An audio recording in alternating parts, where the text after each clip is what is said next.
My messages across every social media platform right now are filled with messages of people asking me about respiratory illnesses, sending me pictures of their sick birds, videos of their sick birds. So let's talk about this. Of course, I am not a vet. I am not a professional by any means. I just want to offer some of my experience and some of the things that I've read and the information that I've come across over the years so that you can file it into your information bank as you move forward with your chickens. If I haven't told you about this book right here yet, the Chicken Health Handbook, this book is a lifesaver. So while I was considering making this video today for you guys, I went through that book and I snapped a bunch of screenshots. I'll include those somewhere in this video too, and you can use them as a reference if you want. I think as chicken keepers, the rite of passage as a backyard chicken keeper, we go through two fear cycles. One of them is with Merrick's and another is with mycoplasma. So I read in that book today, it said that at some point in the United States, we just assumed that every flock was carrying Merrick's. And here's the thing, I have read things like that in many different places, not just in this book, but I was recently reading on some blogs on the internet that were talking about Merrick's and how prevalent Merrick's is everywhere. And what those articles were about breeding for immunities, and they were saying things like in as soon as 2 generations of breeding for natural immunities in flocks for Merrick's, they had eradicated the disease. Now I'm not talking about with vaccines, I'm talking about birds who had been exposed to the Merrick's disease, didn't show any symptoms, and then continuing to breed down those lines. It seems like normally about 5 generations, it takes about 5 generations to build and create natural immunities where chickens are no longer dealing with the negative consequences of that disease. And I have read very similar things about mycoplasma in flocks. Anywhere you look on the internet now, you'll read usually that mycoplasma is present in about 65% of backyard flocks. And in another article I read, it said in almost all commercial egg operations. And look, man, I don't care how serious a company or people are about biosecurity, things slip through the cracks. We can never outrun nature. And that's why over the last 2 years, when there was the outbreak in avian influenza, we heard about avian influenza outbreaks in hatcheries and in these commercial egg production plants. I say all of that to say that it has always been my goal to breed for resistance and immunity and health and vigor within my flocks. A lot of times, even with the best biosecurity measures, like not allowing anybody on the property, having coop shoes, changing your clothes when you get home before you go into your coops, and being really mindful not to bring pathogens home, some of those pathogens can live in your nose. Some of those pathogens, many of those pathogens, are brought in by wild birds and rodents and insects even, these secondary carriers. And so it seems unrealistic to me to think that we're going to raise backyard flocks and never be introduced to at least some of these diseases. There are many different respiratory diseases and they all kind of present alike. And the only way to know for sure what you're dealing with would be to do some type of testing or necropsy. I can tell you why there is such an uptick right now in illness and people seeing illness in their birds, and it's because of the change of the seasons. It's because of the change in the daylight hours, the cooler temperatures.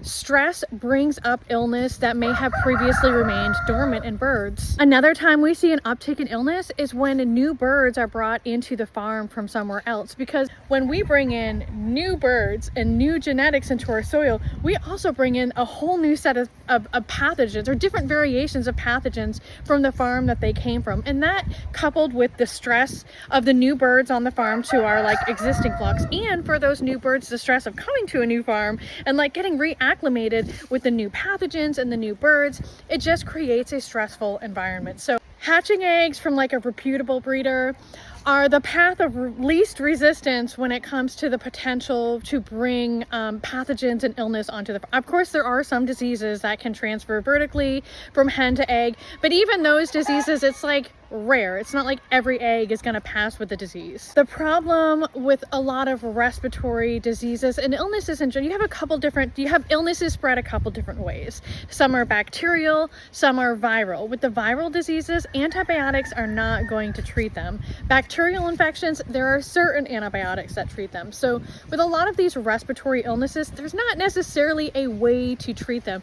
There are certain classifications of drugs, which in these screenshots from the Chicken Health Handbook, I'll show you, you'll learn a little bit more about. Danagard is not actually an antibiotic, but that is one that people swear by for chronic respiratory disease as well. The best course of action is always to breed for health and vigor, and to be mindful that the birds we're using in our breeding programs and that we're hatching from are healthy and recover swiftly from any ailment, any illness. In the meantime, to keep super clean waterers, clean feeders, to be feeding our chickens a good high quality feed so that they're getting all of the nutrients that they need, so that when they come into contact with these pathogens, their bodies and their immune systems have the support to do what they naturally need to do to fight off and recover from illness. And in those times where things are stressful, at the change of seasons, change of temperatures, bringing in new birds or transferring birds, to do things to add more nutrients to the diet and things that just support the immune system, and to try to minimize stress at all times. It seems to be in stressful times are when there is an uptick in illness in our chickens. It's tough when people message me and they say, I'm dealing with this respiratory illness, what do I do?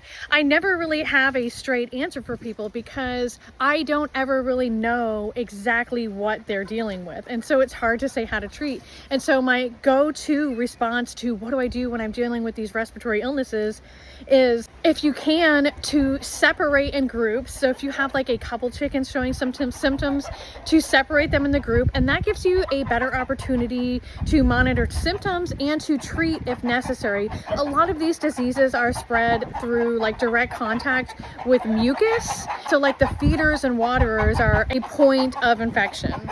Some of them are spread through the dander and in the air, but more commonly I feel like it's through water droplets and mucus. So personally, I'm not a fan of using antibiotics in my flocks to treat diseases unless I know for sure it's going to help and it's going to treat the disease. From there, I suppose we just baby them until they get better. High nutrient feeds, clean water, a draft-free, stress-free, comfortable environment to give them the space to recover from whatever it is they're suffering from. I am not beyond culling when absolutely necessary. There are times when we have to make the decision that a bird is beyond healing, where a bird is absolutely not going to get any better. They are suffering. They are putting other birds in jeopardy simply by the possibility of spreading whatever it is that they've come into contact with. And I have zero judgments against the decision to cull in those circumstances. It is something that we may come across in our chicken keeping career, and it's a good idea to consider now where our comfort level is if it comes to that. Sorry that I don't have more of a concrete direction on this is what you do, but the problem is these kinds of diseases are really difficult to diagnose. And so I feel like the more responsible course of action is to just provide you with information so that you can diagnose and choose how to treat your own chickens in these scenarios. So without further ado, I'm going to go ahead and just share here a compilation of pictures that I took from the Chicken Health Handbook today. And I will link some of these articles that I mentioned earlier in the description of this video so that you can look through those if you want.